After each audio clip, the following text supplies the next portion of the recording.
Hey everyone, I'm glad that you all could join us. Today I'm going to be interviewing Reed Johnson.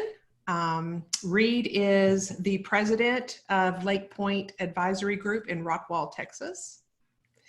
And I discovered Reed because I was reading a book by Tony Robbins, and he was talking about fiduciaries and how important they are. And Reed's company was listed. And so I called him up, and now you guys get to hear from him.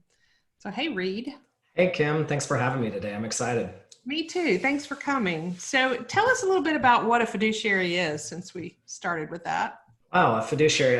So there's a certain type of license that an advisor can choose to get, and what that type of license is that you make a choice that you're going to have a legal and moral obligation to do what's in the best interest of a client. And what's interesting about getting that kind of license, when I think about money, when I think about my savings accounts, my 401ks, my hard-earned dollars, I would want anybody that is investing my money to have one of those types of licenses, or at least think it's required. And what's really interesting is less than 8% of all licensed advisors are true fiduciary advisors. So Wow. we thought it was really important for all the advisors and myself that work in my firm to be fiduciary advisors.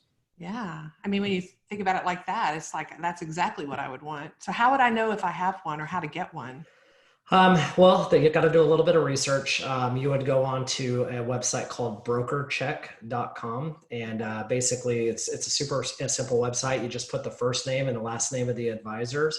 And then it's going to show you the different type of licenses that they have. Now, if they show up in BrokerCheck, that should be your first sign that they're probably not acting as a sole fiduciary, meaning that they're going to have licenses that are what are called, they can sell different products, which are commissionable products. You'll typically see that they got a Series 7 or a 63, something of that nature is going to lead you to believe that, hey, this is probably not going to be a fiduciary. But if you find your advisor on there, it says you must go to the SEC's website, the Security Exchange Commission's website, and then you find them there and they got a Series 65 or 66. This is where you know you're on the right track to working with a true fiduciary. Okay. Because I know as a fiduciary, you're not going to sell me something so that you make money. That's not good for me, basically. Well, you got to be careful with that because advisors are. I mean, I would love to say that I could do this. You know, I'm independently wealthy and I don't make money. Advisors make money, but that's going to tell you that the recommendations that they make are in your best interest. Right. And what they're going to do is before you even decide to do business with them, they have to pull back the curtain, and you're going to know what the fees are of the investment recommendations that they're making. Okay, good. That's Yep. good to know. So we're in a kind of a tough market right now. I think it's what you bean counters or you finance Being people counted. call a bear market, right? Correct. And this isn't your first one. No, I've been doing this for 20 years. This is actually my third bear market.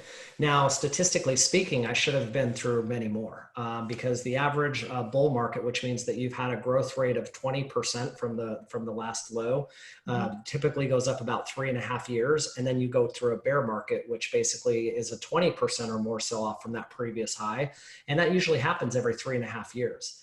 The reason that I think so many people are panicking right now, what's going on in the markets and with this unknown coronavirus that we have and where this is going to lead us, is because typically those markets, I mean, we just went through a 12-year bull market. We've never had one of those. That was the longest running bull market. It is historically, there's never been one this long. And then when all of a sudden you see this type of volatility, it really is surprising people. Some people are like panicking. And what we've been saying is this is long overdue. And so making sure that your portfolio is properly allocated, that you're not 100% invested in any one index or market, so that when markets change, because there are things right now that are actually making money, believe it or not, this year, there's things that are making money. But the most well-known index, the S&P 500 or the Dow, those are US large caps. They are certainly taking a dip right now. Although we've had another kind of surge over the last couple of days, we're going to see it. We're expecting a lot of volatility based on where the market's at right now. Okay. All right. So it sounds like what I'm hearing you say is, it looks scary right now, but it's going to even out. Things are going to get better. Yeah, I think back to 2008, and I always have people go, "Oh, if I would have just invested in this in 2008, if I just would have done this, look at where I would have been right now." But I will tell you, where they were at in 2008, it was actually worse than where we are today. I mean, there was one point that U.S. markets were down 52%. And so what typically happens is that people, when it gets down that low, they're just like, they panic, they freeze, they don't want to look at their accounts. This is where opportunities are made in the markets. And so working with somebody that actually understands that is there, that is really going to have your best interest in mind and take advantage of these opportunities, I think that's where people are going to thrive through this. And if you look at people who have large amounts of money, they're already talking about, I saw Mark Cuban online going, these are the things that I'm investing in right now.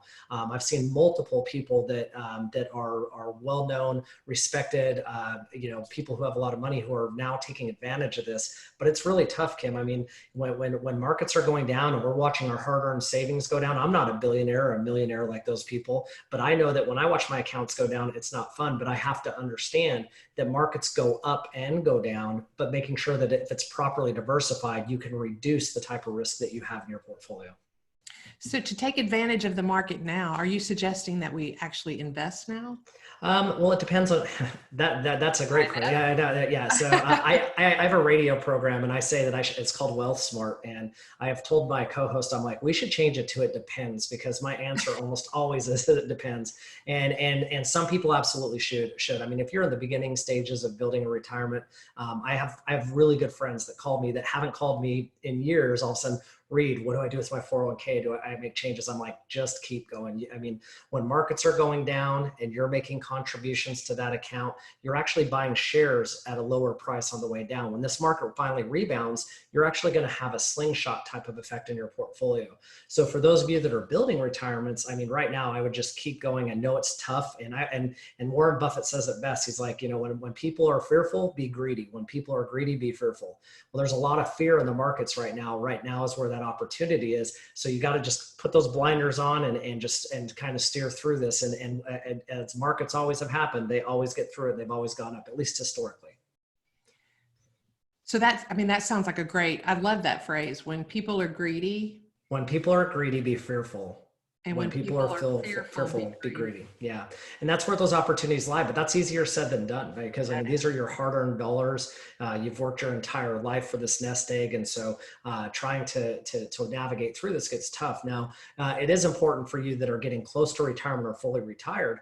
That's a whole different ball of wax. I mean, you've really got to, depending on your situation, your income sources that you have coming in, your tax situation, depending on what your income needs are, your health. I mean, there's so many conditions that we look at when we're making a plan, but each one of you has a different type of allocation you should have in your portfolio. And there are different opportunities depending on what that allocation is. I wish I could just say, hey, here's the one size fits all. But when it comes to retirement planning, it doesn't work. Kind of like in your line of work. I mean, there's not one size fits all type of plan, right? That's exactly right. Yeah. That's exactly right. Although there's a lot of similarities. Yeah. Yeah. So, but if I can't invest right now, say I've lost my job and I need that money. Yep. What do I do? I mean, am I losing out because I can't put it in to get the rebound effect? I mean, what do I do? So there's a couple of things that I've seen right now. I mean, like yourself, I mean, I'm sure you've heard, I've had a lot of families who have told me that their jobs have been furloughed or they've actually just been let go, and really worrying about what do I do now, because I need income. And the last thing I'm going to tell you should be doing is in a situation like that is worrying about not putting money in. Now you've got to go to survival mode, and it's where do I get this money from? And so one of the last places you want to get money from is going to those retirement accounts, if at all possible. I mean, if you have to get money and that's your only savings, then you've got to do that. And the reason I say that's the last resort is because if you're under the age of 59 and a half, you're going to have a penalty, a 10% penalty on top of the tax that you have to pull out. So if you absolutely have to go to that money, you want to minimize how much you pull out of that account. So that's one thing that I would suggest when it comes to your retirement accounts. But certainly when jobs, when the jobs will come back. I mean, I guess if it's okay, I'll give you a couple of things that myself and our investment team are seeing right now. There is actually good news through all of this, things we've never seen before. I just sent out an email to our entire client base for our firm, all of the 10 offices that we serve throughout the DFW, Houston, Salt Lake areas. And one of the things that I was talking about is while there is a lot of uncertainty because nobody, at least right now, knows what that cure is for the coronavirus, how long it's going to last. Mm-hmm. We are seeing things in the government interaction with our markets we've never seen before. Like One what? of those is, what's that? I said, like what? What's happening? So like the Federal Reserve has actually essentially lowered interest rates down to zero. And the big change, and by the way, we've never been this low before, but on top of that, now they're actually purchasing corporate debt. That means they're getting involved with corporations to basically ensure that these companies stay afloat. Number two is that they just last night at midnight, they passed a huge stimulus bill of $2 trillion. And I'm telling you, if you can even put your arms around what $2 trillion is, that is a ton of money. And that money is going back into the economy. That's going to go to people. They're talking about sending money out to people right now, increasing Social Security benefits, actually putting additional money inside of the market so that companies, the market can stay afloat. People are not going to lose their hard-earned dollars. And what's crazy about this stimulus package is they said, this is not it. I mean, not only is this a historic record of money that they're pouring in, but they said, we're going to do whatever it takes to make sure we get through this. So one of the things, if I could tell you not to worry about, is this market. I really believe that this market is going to come through and it's going to be a quick effect and it's going to slingshot back up. But it's going to be one of those things that you got to take that fear out of your decision making and really understand that there's good fundamentals. This isn't a financial crisis like we had in 2008. We were not surprised at all of the reaction of what that did. Just to give you an example, as of a couple of days ago, Procter & Gamble was down 40%. And that's the manufacturer of majority of toilet paper in the United States. And you're telling me we can't find toilet paper and, Procter & Gamble stock's down 40%. So folks, if I could tell you one thing right now, there's so much good energy coming behind this. When we get through this coronavirus, you're going to see a big increase in the market. And so just make sure you're there to have that opportunity. If you don't have a job, don't worry. That money that's still in the market's going to go up. And more important, when you do get back to work, take advantage and actually start investing. That really is a relief to hear. I can just kind of feel it. I feel my gut kind of releasing on some of that. Well, that's good. Yeah. So I think the stimulus package came through last night, right? Late? Midnight last night. Yeah, I got the message, and my team is already messaging me. And how are we going to position the portfolio, take advantage of this? Yeah. Okay, good. So do you know any particulars about some of the relief we're going to get? So this is brand new, but as I kind of mentioned before, the main particulars of this for sure are going to be increased Social Security benefits is what they're doing. So people who are taking Social Security, putting a little bit of increase there. There's a certain amount of money that will go to families, and then for each child, for people who make under a certain amount of money. There's paid sick time, which I think is really good for this. I mean, because the projections coming out of this is that it could be historic numbers getting sick from this. So they're just really wanting to make sure that people understand if you're having money flowed into you, you're going to spend that. That's going to help the economy, which in turn is going to get us through this a lot quicker, and certainly make sure that we have the ability to get through this as quickly as possible. Okay, good. I'm sure more information is going to be coming out. I'm sure like by tomorrow when we're done with this, I'll have a whole other list. Yeah, exactly. Personally, I want to know what he's going to do for small business. And I know so that's a few of the things that they've done for small businesses is that they've already put, and this actually was before the stimulus package did, the Small Business Association has basically put out there that they're going to allow small business owners to apply for a loan. And as long as you don't lay an employee off and you keep them for 4 months after we get through this, they'll actually forgive the entire loan. So that's one of the type of packages. I hadn't heard that. Yeah, so that just came out on Sunday. So lots and lots of, this is progressing as we speak. That is amazing. I'm going to do some more reading on that for sure. Sure. Thank you. Thank you for sharing with that. So I know you don't have a crystal ball, right? But how long? If I did, find it and we'll all make a lot of money. That would be great. I want to be first in line to talk to you. Yeah.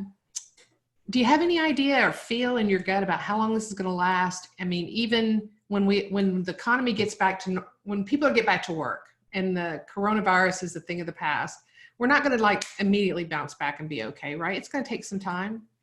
Well, there's two parts to that. I think that there's the economy part of it, and then there's the emotional state of it. I think the emotional state of that, there's going to be people that are slow coming out of this. I think that, if you look at the majority of people that this is hitting, it's hitting seniors, and it seems to be something that is actually, that is really affecting men. From a death perspective, my wife was going, see, the women are the superior race from that. But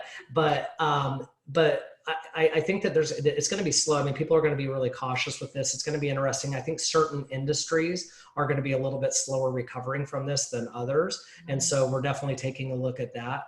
And I really think that my hope from this is that we'll learn from this. I mean, as a country, I mean, anytime there's something bad that happens, whether it be something with war, something economic, it typically seems, at least historically speaking, most of the time we'll learn and we'll get stronger from this. And I think the American spirit is really resilient. And I think that we'll get through this.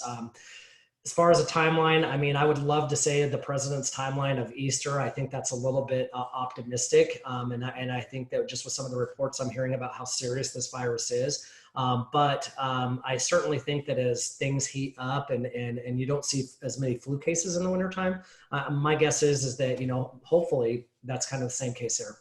Okay, We'll good. slow down. Yeah. I hope so too. I hope so too. What do you think about 401k as an option? I mean, there are other retirement vehicles out there, right? That you would recommend, not just, if you can, not just do your 401k, right? Well, it really depends. So the benefit of a 401k, if you have that opportunity at your work, is that first of all, your company has they've actually negotiated the internal fee structure of the funds that you can invest in. So from a cost perspective, having a 401k, the choices that you have in a lot of cases are less than what you can get on the open market. But a lot of those costs are at the expense of, well, now I'm restricted to what I can invest in. I don't have certain investment tools. I don't have certain asset classes. So you really got to take a look at, what are you trying to accomplish in retirement? What does that diversification look like? It really is surprising to me that 401ks don't have more help for people to actually explain to them, this is your limitation. If you want to get this, you need to go outside of here. And so that's why you have to work with an advisor to really see what you have there. But you definitely should take advantage of your 401k. I absolutely think that you should take advantage of the match. If nothing else, do at least the amount and then get the match portion of that. And then my big concern with all this good stuff that I've talked about, the stimulus that's coming into the economy, that has to come, somebody's got to pay for that, right? And we are at a historically low marginal tax rate in the economy, and I'm sorry, in the history of tax rates. And so my concern is not if, but when. I think tax rates will go up. And a lot of 401ks that are out there offer the ability to do a Roth basically contribution inside of that account. So I think that utilizing that is really good as well. Now, the one thing I don't like seeing people do in a lot of cases is if you have a 401k and if you're over the age of 59 and a half, or if you have an old 401k from a previous employer, is just only using a 401k as your option. You kind of mentioned, should you be doing other things? Self-directed IRAs in a lot of cases can be really good. It could possibly be more expensive, so you need to do your research, but there might be a lot more opportunity. Active management, especially in an environment like we've seen right now, might be a little bit better than just kind of put your hands underneath your legs and just kind of staying there. And I call it buy, hold, hope. You bought it, you hold it, and you hope that it comes back. A lot of times you can actually have good investment management and navigate through those times better. So there's a lot of tools that are not in 401k. So as you mentioned, I think that a 401k is part of a portfolio plan, but there's self-directed IRAs, Roth IRAs, and different investment tools for income planning and tax planning that you absolutely need to be considering. Yeah. And then you talked about active management. So that's what your firm does, right? Active management of funds? We use some active management inside of our portfolio. So the difference between active and passive is it's really just two philosophies that have been around since the beginning of investment theory. There's one person that says, I can invest in this one thing, and as long as I don't make any changes, over time, it's always going to be optimal, and I'll make more money than somebody that tries to buy and make decisions and maybe change allocation percentages. And I'll tell you, Kim, from our experience and our research and my investment team, we actually think both of them have their place inside of a retirement plan. There's certain times in our portfolio that we've certainly been passive. We're like, this market's going up, and no matter how active we get, we're going to just continue to ride that wave. But there's other times, like right now, where you need to actually be making some changes and doing some tactical reallocations or tactical That's what I'm looking for. Basically just rebalancing, tactical rebalancing inside of a portfolio. You can make a lot of additional return just by making those changes. Then when you look at tax, doing tax harvesting, I'm going to get into a couple technicals, but there's a lot of things that you can do when you have somebody like our firm that is not just buy, hold, hope. It actually makes decisions and says, where should you be passive? Where should you be active? And more importantly, how do we reallocate this to take advantage of the opportunities that I mentioned earlier? Good. So is something like, I'm not trying to dog Betterment. I actually use them and like them very much, but Sure. Is that more of a buy, hold, hope kind of place? Well, the Betterment is a great, I think it's a great place. I mean, if you're 20, 25 years old and you're going to just want to start an account, they have very low very low dollar amounts meaning 5, 10, 15, $20. I mean, that you can really make investment buys on the inside of that. But those retirement plans are focused. It really truly is kind of like they have a benchmark that they have, and they're like, okay, this person at this risk tolerance should make this amount of return, and they have this amount that they can lose or this amount they should make based on what markets are doing. And I actually just wrote an article that's going to be published in Kiplinger, I think in the next week or two. And I was talking about the importance of having a personal benchmark versus having somebody else's benchmark. And you and I, before this program started, I was telling you the story and you asked me to kind of share it. And I love this story. There was a Captain Edward J. Smith, and I love asking people if they've ever heard of Edward J. Smith. And most people say no. And I say, well, he was a very well-known naval master. He was a commander. Did you know him now? And the people say no. And I say, well, if you were a millionaire, he was the person that captained your ship. Does that give you any clue? And they're like, no. And I go, well, he was the captain of the Titanic. Oh, okay. Everybody's like, at this point they know. And, all those accomplishments that he has, if you get on Google and you do research on him, I mean, the list goes on and on and on, because he had world speed records based on driving ships, really did all this stuff. And his very last voyage was the Titanic. And during that ship, if you look at why he really, everybody knows it crashed, but do you know why it crashed? Was because he was going as fast as he physically could through this to try to beat his own record. Now, those people that were on that cruise ship, that was not their benchmark. That was not their record they were trying to beat. They were trying to have a comfortable cruise, enjoy this historical event. And yet this one person's direction that they wanted to go completely affected their lives. And so the point behind this is that when I look at certain different type of plans, and it's like, okay, if all somebody's looking at is a rate of return or a risk tolerance, my question is does that fit your risk tolerance and your needs? Does that meet, the people that I sit down with, they have very specific goals. They want to have X amount of money in retirement. They want to go on this many trips in retirement. Mm-hmm. They want to visit grandchildren. I spoke with someone earlier today. He was like, I want to make sure that I sell my home and I move to Temple and I get to spend time with my 2 grandchildren. That's my retirement. Well, if I have the wrong benchmark for that, and now all of a sudden he can't spend time with his grandchildren, that's something that could really hurt him. So you got to be careful when you're looking at somebody who's building a portfolio that's not specifically allocated to your goals. I want you to tell everybody too about this really cool program your company uses, because it helps. It actually really does help figure that stuff out in a way that a client can really see. Yeah, so we use a financial planning software, and tools just continue to get better. I've seen a lot of 401k plans where it's like you can put in, this is how much money I want, here's how much money you have, and it shows you if you're cloudy or if it's raining or if it's it's sunny, that you're on the right track to retirement. While that's great, it is only looking at how much income that you want and if you have enough money based on what's there. The financial planning software we use is very, very, it goes into greater detail. It looks at, how many times do you want to buy a new car? How many trips are you trying to go on? It really looks at your Social Security. When should you take Social Security? Do you have a pension? How to optimize this? And most importantly, what happens if taxes go up? What happens if inflation goes up? What if you live too long or you pass away too quickly? What if coronavirus hit? What if and actually that is one of the scenarios. What if there is a major market event? Are you still on the right track? And it uses a software that calculates a lot of different variables, and it says, okay, this is your probability of success. If that environment happens every single year, what's your probability of success? And again, going back to benchmarks, every single person has That's a different different goals. one. And so, yeah. And so their probability is going to be different based on what they're doing. But I always tell folks, whether you're just starting to retire, I mean, if you haven't even put anything together, maybe you think you're on that right track, or you have the most comprehensive plan. Having this overlook of your existing plan can be very, very valuable. Even if you have an existing advisor, I love saying, take this plan, go have the right conversations, know the questions to ask to make sure you're on that right track. So whoever you work with, make sure that you're getting one of these comprehensive financial plans. And I think that's really valuable. I do too. And what I love about that is, you know, everybody suggests you have 1 million or 2 million or 5 million or whatever that number is. And it's so daunting. It's like, you know, how am I ever going to get there?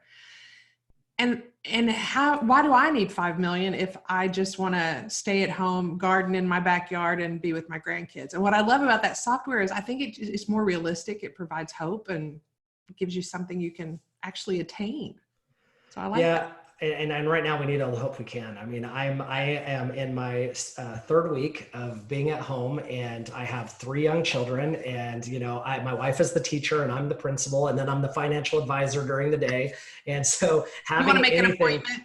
yeah, I am right as soon as we're done. But and I mean, and I have clients telling me about this. I mean, my father-in-law was called the other day and he's like, my wife's going to drive me crazy. And it's like, I mean, this is different. I mean, we are such a fast-paced society right now. And I'm having so many clients that, I mean, like with all the work, I mean, with just being in a different environment and then having this additional worry that you have, this is one area you don't want to worry about. I mean, you're the expert on this, but I mean, what I tell folks is that, your marriage is difficult for multiple different reasons, but finances typically are one of those. This is one of those areas that doesn't have to be difficult if you actually know what the plan is and you have this plan of action. Kind of like what, the book that you shared with my wife and I that basically, has steps of communication and these different things. It's the same thing when it comes to finances. I think both of those are significantly important. Probably yours more than mine. I mean, if I didn't have my wife, I wouldn't be doing this, right? So I need to make sure I have her, but making sure that you have a plan for your finances is really important as well. Yeah, I agree. And something you said before we got on the call today, which I love, I told you I was sitting next to a financial advisor on a plane, and he said, if you want to keep your money, just don't divorce. Yes. And I thought you'd laugh and go, yeah, that's right. That's the best way. And that's not what you did. You said, well, there's lots of reasons not to get divorced. Yes. Money's just one of them. Correct. And the other reason is, can you imagine going through this and being all alone? And I thought, wow, that's true.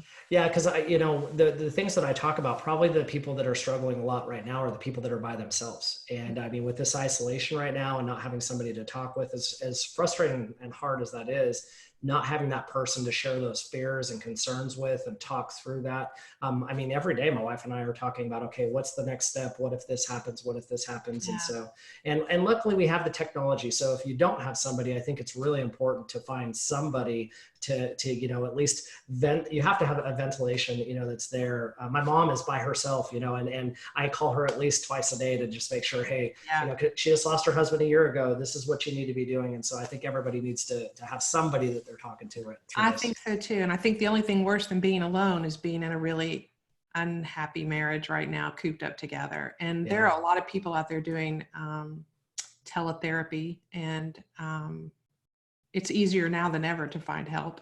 Yeah. You don't even have to leave your house, but I hope people will do that more. They say that the incidences of child abuse and domestic violence are going up right now. And that's just sad. It's just sad. It's really sad. Yeah, so, my hope for you would be the same thing. I've actually told people a lot. I'm like, if this is one of the things that there's a couple of things you can't fix, right? You can't take back time. And so if you can fix something right now, this is what you need to do. So I encourage everybody as well. I mean, I think that's really important. Yeah, I do too. So help me understand then, when I talk to people about how important it is, and I didn't jump on the financial planning bandwagon until I was in my 40s. And I regret that. I wish I'd started I'm trying to get my boys to do it now in their 20s. First of all, your service sounds amazing. And so I'm like, is that just for the rich people? Like, who do you work with? So I would say not the rich people. No, I mean, we definitely have some clients that have a high net worth because they want the type of services that we provide. But I mean, whether you're just starting for retirement, whether you fully planned for retirement, or you think you have the most comprehensive plan, and all the clients that we have, I mean, there's just a whole different level of wealth that they have. But what's really fun is over 20 years watching those people who had nothing and actually getting over that wealthy part because they started. That's probably the most rewarding thing for me. I mean, my background comes from my dad he owned his own company just like I do, and I will never forget, it was 1986, and I lived on this street called Utopia Avenue, of all names of You grew up in Utopia. I did. And I'll never forget that, that day that moving truck came to pick up the stuff to move us away from our family home because my dad lost his company.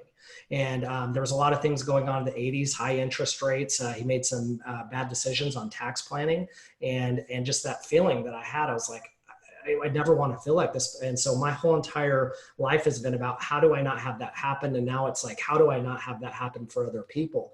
And I will tell you, the number one thing is that if I wouldn't have just said at that point, I'm going to make a decision that I'm going to be, I'm going to be financially stable. I'm going to help people be financially stable. I don't think that we would have helped the thousands of people that we've helped. And so our mission really is, not everybody's a fit for our firm. There's a lot of people that go through our process and we give them reports and they stay with their existing plan. Some people just take it and they try to go do it on their own. Sometimes we're a fit. I mean, and so it really just depends on individuals. But I will tell you, and I know that all the advisors that work for my firm, we really enjoy helping people and let them see, oh my gosh, I can retire. Oh my goodness, I can retire faster than I wanted to. The guy that I was telling you about his grandchildren, I said, he's sitting there talking to me about his concern. I can't retire because of the high price of healthcare. After looking through his plan, I was like, you know what, you could retire now if you wanted to. And he's like, get out of here. And I was like, those are the fun ones too. But there's other people where I'm like, hey, your plan is broken. You got to fix this. And this is what we got to do so you hit your target. Nothing would be worse than getting into retirement, starting to retire, pulling money out, and then saying, oh, I got to go live with my kids. I mean, you're trying to get rid of them, right? You're trying to get rid of them right now. I know. Right? It's like mine are back from college and they're just, it's a journey. Yeah, it is. Yeah. Yeah. So, but you're not going to laugh. Nobody at your firm's going to laugh at me if I show up and I've got $500 and I'm like, just help me figure out how to get a plan. Absolutely not. I mean, everybody started off with $500. I mean, and if you look at it, it doesn't matter where they were. I mean, whether that was their first job and they saved some money, or I've had people who have gotten divorced. I mean, you and I talked about that before the program, is that, there is situations where people get divorced and they're starting all over because they found out they didn't have any money. And it was like, oh, what do I do now? I've had people in their 50s and 60s, get divorced and within a 5 to 10 year period of time, get them on the track that. That's why we're trying to get them. We're trying to stop this. Yes.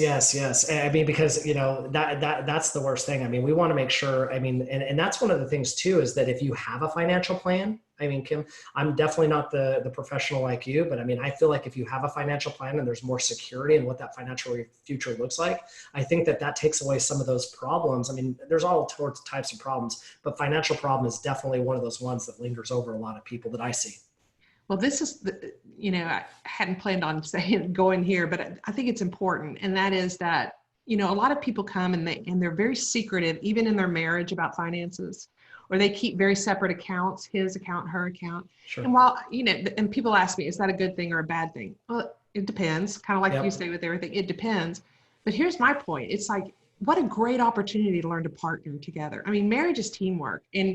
And teaming up on your finances. If you can figure out how to do that, then you can figure out how to partner in other areas of your relationship. And that makes a stronger union. Yeah. And I found times exactly what you're saying, where I had a husband and wife come in and then the wife says, you know what, or the husband, sometimes I've seen the husband wants nothing to do with it, or it's the wife doesn't want anything to do with it. And I let both of them know, I'm like, this is a collaboration project. And here's the reason why. After 20 years of doing this, some of the worst things that I've done is on the worst day of your life, when you lose your partner, they're gone. And now all of a sudden you're trying to figure out where the finances are, what's going on there. This is a project you really need to be doing together. And I think absolutely what you said is it will make you stronger. Yeah, I agree. Yeah. I agree. So tell me then, people are out there, they're worrying right now. What's the smartest thing that they can do today? With what? Save. Save. Yeah, I mean, save. I mean, if you're going to talk about my world, whether you have a cajillion dollars or you have $1, anything that you can save inside of your plan gives you flexibility that you didn't have before. Because a lot of times that savings is not about waiting until retirement till you need it. Sometimes it's that air conditioner that we didn't expect to go out, or that Right. that unforeseen storm, or a new car. So anything that we have in a savings account gives us flexibility that we didn't have before. We haven't talked much about debt, but I mean, debt is one of those things that really, it really hurts people. And so learning how to have savings, how to build a savings while paying off that debt is extremely important as well. Do you believe in the snowball effect of debt, paying off your debt? 100%. Yeah. And the reason being is because if you start and then your credit gets better, and then they extend the credit and it's just easy and I'll pay it back. And then all of a sudden it gets to this point where it's getting bigger than what you have. There's been a lot of people where I see they have $1 million and then they have $700,000 in debt. And it's like, and what they don't understand is that those debt payments are going to exceed what this can bring in. And so figuring out a plan for that, if you're in that beginning stage of that, is really important. I mean, you can do a lot to your retirement plan by just starting to have a plan to attack that debt. What do you think is the most reason people don't attack their debt, look at their finances, or come up with a plan? Fear. What keeps people from doing it? Fear. Fear. What are they afraid of? So I will tell you, there's a lot of things. Like, I'm going to use my 16-year-old son as an example. My son is an extremely good athlete. He's a really good golfer. He's lifting almost as much weight as I am right now. And I mean, it's amazing to just watch how strong he is and how mentally disciplined he is. But if you get him around a small, like getting blood taken as an example, I mean, it's just pure fear for him. And it's not that it hurts him. It's just that fear of the unknown. And so we really had to work on talking him through, like, hey, this is what you got to do. This is the way to do it. Why you have to go through and get yourself tested and things of that nature. And we've watched that get a little bit better over time, but it's just that fear of, I can't control this. I don't know what's going on with this. So that might not be the greatest example, but I mean, that's really, I've watched somebody who is so strong. If you do this 16-year-old man, I mean, how strong he is in almost every area of his life. And then this one little thing just breaks him, and I've seen that in a lot of people. I mean, there's just different areas that we can look so strong, and then this one area just, we don't understand. And so it's that fear. So when it comes to finances, fear of not having enough, fear of not, I talked to one of my friends last week who was asking me about his 401k, and he's like, I'm going to have to work forever. And I was like, why do you say that? And he's just like, well, I'm just not going to have enough. I was like, have you ever sat down and looked through this? No, I don't want to do that, because I know I'm going to have to work forever. And this is somebody who is a higher end executive and has a pretty substantial savings plan, but it's just, sometimes maybe it's daunting. Maybe it's that fear of the unknown. Maybe it's the fear of, hey, maybe somebody's going to tell me the wrong information, or, hey, I mean, there's a lot of things that I think go through people's minds, but fear is definitely it. I think so too, just from my, what I see in my office. And also this, I think, you've heard about people who diet, and there's a phrase, nothing tastes as good as being thin pills, meaning, you have to give up something now to give what you want later. Yeah. Right. And so many people live right on the edge, like above their means, or right, not below their means, which is what everyone suggests you do. And it's giving up a little bit now to have what you really want later. I think it's a sign of, some emotional maturity to be able to think like that. Yeah, I've had people who, like I said, have come in and just said, I don't think I'm ever going to be able to retire. And I've been able to say, you can retire right now. I've had people who have come in and said, I think I can retire right now. And I'm like, you got a long way to go, or you're going to have to change how much you're spending. Sell that Corvette and let's talk. Yeah, let's live on top ramen, and those. Okay. So you actually have some resources that you've given us to share with everybody, right? Tell us a little bit about what those are. Yeah, so there's two different resources that we're going to be giving. Number one is a retirement kit download. In this retirement kit, it talks about kind of 4 fundamentals of retirement. One is going to be some tax planning ideas. Some of it is some budgeting tools. One of them is kind of investment tools and talking about pros and cons about annuities or other investment tools. And then the other one really just kind of puts it all together as far as a package. And so you're going to download this, go through this information. If you want to get more information from us, there's different videos we have on each one of these. We'll send you additional stuff. There's no cost or obligation. These are just, you can take them and never hear from us again, or you could, download these and, hey, I want a little bit more. We'll send you videos on different topics you're interested in. Great. That would be great. And then just to be clear, because, therapists, we can't practice across state lines. So, that's changing now with the coronavirus, but you can actually work with people anywhere, right? Yeah. So before I forget, the other resource we gave is the book that I wrote. It's called Decoding the Retirement Puzzle, and you'll be able to download that book. And that there's, when I talk about comprehensive wealth management, making sure you have tax planning, income planning, all of that stuff, it can be really overwhelming.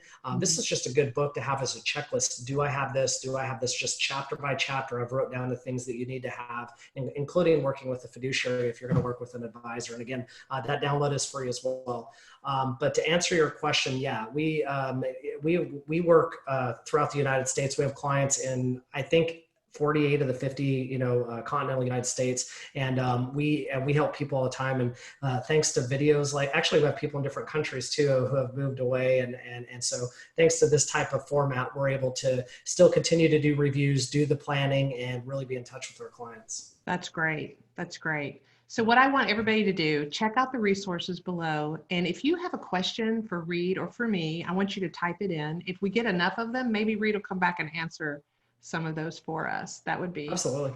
That would be amazing. Absolutely. And let's see what I want to say to everybody before we go. I think that's pretty much it. I do want to tell you guys that this is just the first that we're going to do in this series. We're also going to talk to experts on a child therapist expert to help us learn how to talk to our kids through this and how to deal with that through this time. Somebody on grief and somebody on some legal aspects and working with your marriage in difficult situations. So I think there's a lot of good stuff coming. I'm hoping that you guys will take advantage of it. And right now, the Marriage Place, all of our coaching and counseling is online. Just give us a call or send us an email, and we're happy to set up a schedule with you. And doesn't matter where you live, we've got clients outside of the US too. So I want to thank everybody for joining us, and thank you, Reed. My pleasure. Thank you for having me, Kim. It was my pleasure. All right. Bye-bye, everyone.